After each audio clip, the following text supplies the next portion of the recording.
always love it when our own cooking confidence coach, Nanny Bubby, is back in studio. Thanks to Chapman Automotive, the sponsors of this segment. And today we're going back to basics, and we're going to talk about some terms that I've heard before, but I have no idea what they mean. Well, this segment today was initiated because last week when we were doing Lunar New Year, I said to Rocky, we have to julienne these snow peas, and I thought she was going to drop on the floor. So I said, don't worry, I'll come back next time, and we're going to talk about julienning, blanching, chiffonading, and how to clean mushrooms. So we're going to start first right here with the snow peas. So and we are blanching. We are blanching. We are blanching. Okay. And the first thing, well, let's do this. Hey Siri, set the timer for 45 seconds. Because I was a little late. Okay. And what blanching and counting and counting in everybody's house right now. Timers have been set for 45 seconds. Exactly. So blanching is basically putting your vegetables into boiling water. I do this with a charcuterie tray of vegetables, and because it gets the raw taste out, we're going to let them go, and then as soon as the timer goes off, we're going to immerse them in, and do you know what this is? Ice water. Ice bath. Now, so all of a sudden we've only got 2 seconds to go. This is why we don't just say boil the vegetables, because this is the blanching. This is blanching, right. You don't really want to boil them because they get too soft, but blanching gets them the exact crispness. So you drop them in boiling water for approximately 1 minute, and then ice water. Right now. And the ice water does what? The ice water shocks them.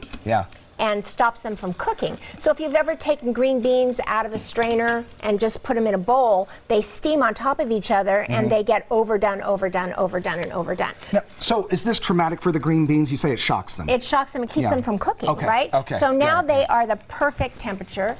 Siri is digging here. Let's get rid of that. Now let me show you how to julienne. So julienne, do you know what the like how to describe that? Julienne. I was more of a Marianne guy myself. I like that. So, all right. So what we're going to do is we are going to cut it. Basically, julienne is matchsticks. So you just cut down. Just like this.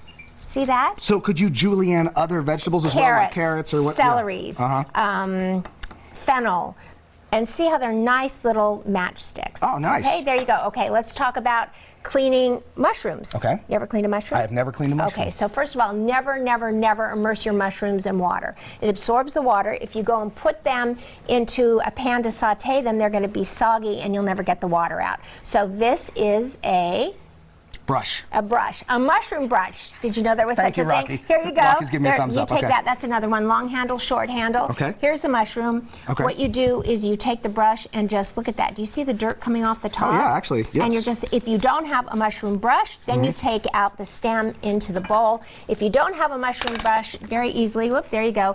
Take a wet paper towel and then just wipe it with the wet paper towel. Okay, all done. It's important to do because you don't want to throw mushrooms into a pan and have dirt while you saute your mushrooms. You know what's really cool about this is that you started this 4 years ago with us, right? And at that time, I mean, you didn't start off as an expert. You grew into this role. Exactly. So 4 years ago, when you interviewed me on the set here, I was talking about how the entire life of my children growing up, I tried to cook, I wanted to cook, my kids cried every night, my husband complained that it was the same thing every single night, and they insulted me, and nowhere else except for every night at dinner are you judged. Yeah, that's true. And it was so bad, of course, when my kids became teenagers, then they started talking about how, then that was, and I ran away from home for 3 days, so I know what it's like to work through this pain point, and that's why I like to stick with the basics. Okay, so let me just show you this really quickly with, this is called chiffonade.